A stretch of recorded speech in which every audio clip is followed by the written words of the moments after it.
গুলি করে নৃশংস হত্যা, নিহত প্রাক্তন পিএর বাড়িতে মুখ্যমন্ত্রী।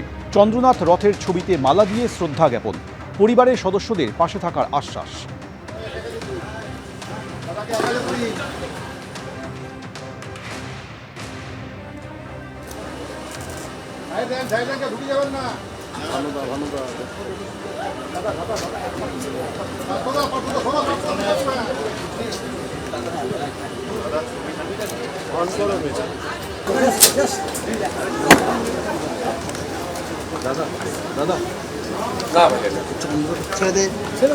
শুভেন্দু অধিকারীর আত্মসহায়ক 6ই মে রাত্রিবেলা খুন হয়েছিলেন এবং মুখ্যমন্ত্রী হিসেবে শপথ নেওয়ার পর আজকে সেই পরিবারের সঙ্গে দেখা করেন রাজ্যের মুখ্যমন্ত্রী শুভেন্দু অধিকারী।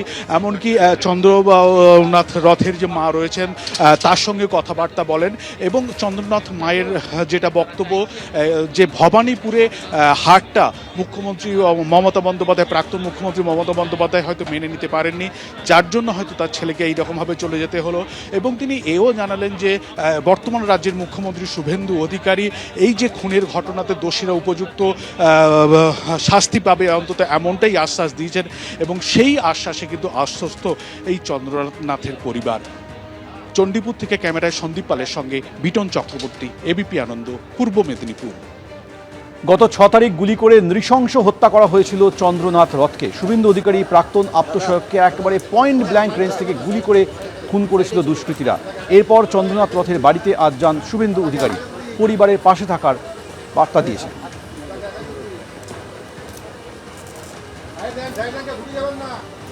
উনি যে আমাদের বাড়ি এসছেন, এ আমার পরম সৌভাগ্য।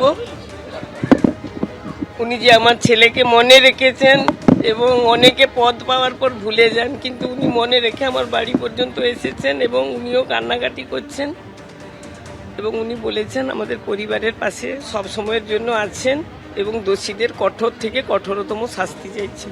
বলছেন যে আমি নিরাপত্তা নিতে বলেছিলাম, ও নিজের প্রতি অবহেলা করেই হয়তো নেয়নি, তবে কঠোর থেকে কঠোরতম শাস্তি উনিও চাইছেন। আমাদের ওনার উপর সম্পূর্ণ আস্থা আছে, আমরাও ওনার কাছে বিচার চাইছি। উনি যেহেতু মুখ্যমন্ত্রী, উনি নিশ্চয়ই আমার বিচার করবেন। ভবানীপুরের হাটটাই হয়তো মেনে নিতে পারেননি মাননীয়া, তার জন্য হতে পারে। যারা আমার ছেলে জীবনটা নিয়ে নিয়েছে তাদের কঠোর থেকে কঠোরতম শাস্তি। ফলতা সভা থেকে তৃণমূলকে তীব্র আক্রমণ করলেন বিজেপির রাজ্য সভাপতি শ্রমিক ভট্টাচার্য। তিনি বলেন, যিনি বলেছিলেন ডিজে বাজাবেন, এখন বাড়িতে জলতরঙ্গও বাজাতে পারেন। যারা বলেছিলেন লড়াই হবে, তারা এখন শ্যাডো প্র্যাকটিস করছেন। যারা একটু এদিকে ওদিকে বাড়াবাড়ি করছেন, আমাদের বাধ্য করবেন না তাদের ভাষায় কথা বলতে। এত বিজেপি কর্মী যে খুন করবার পরেও বিজেপি শেষ হয়ে যায়নি দক্ষিণ 24 পরগনা।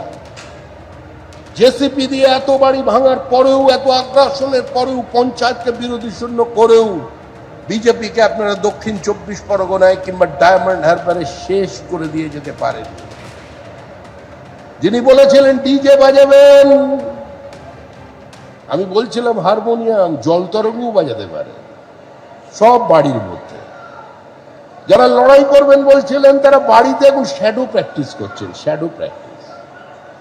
আর মনে মনে লড়াই করছে, মনে মনে।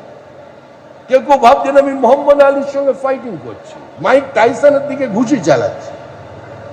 সব এখন যারা বিশু ছিলেন ওরা এখন শিশু হয়ে গেছে, আর পথ নেই। এগুলো রাজনীতির ভাষা ছিল না, আমরা ওই ভাষা ফিরিয়ে আনতে চাই না। 10 মাস নিউ গড়িয়া স্টেশন পরিত্যক্ত হওয়ার পর রবিবার ব্রিজে স্টেশনে বসলো ব্রেক রিভার্সাল সিস্টেম। মেট্রো সূত্রে খবর, আগামী 4 থেকে 6 সপ্তাহ ধরে স্টেশন ভাঙার কাজ চলবে। পরবর্তী 6 থেকে 7 মাসে হবে নিউ গড়িয়ার পুনর্নির্মাণ।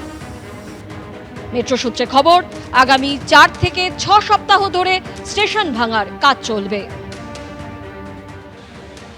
2025-এর 28শে জুলাই এই কবি সুভাষ বা নিউ গড়িয়া স্টেশনকে ব্যবহারে অনুপযুক্ত ঘোষণা করে মেট্রো রেল।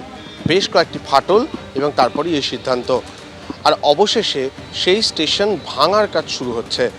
বলা হচ্ছে যে এই স্টেশন ভাঙার কাজ যেটা শুরু হয়েছে কিছুটা, সেটা শেষ করতে 6 থেকে 8 সপ্তাহ সময় লাগতে পারে। তারপরেই স্টেশন পুনর্নির্মাণের কাজ হবে, যেখানে সময় লাগবে 6 থেকে 7 মাস।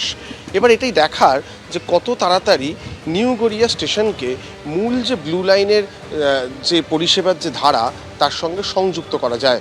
তার কারণ ইতিমধ্যেই নিউ গড়িয়া স্টেশনটি পরিত্যক্ত হয়ে থাকার জন্য 1 বছর ধরে সাধারণ মানুষের দুরকম সমস্যা হয়েছে।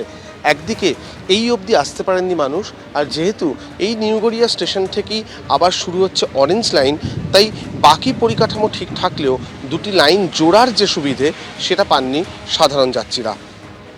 ক্যামেরায় শান্তনু দত্তর সঙ্গে অরিচিক ভট্টাচার্য, এবিপি আনন্দ, কলকাতা। এবিপি আনন্দ, এগিয়ে থাকে, এগিয়ে রাখে।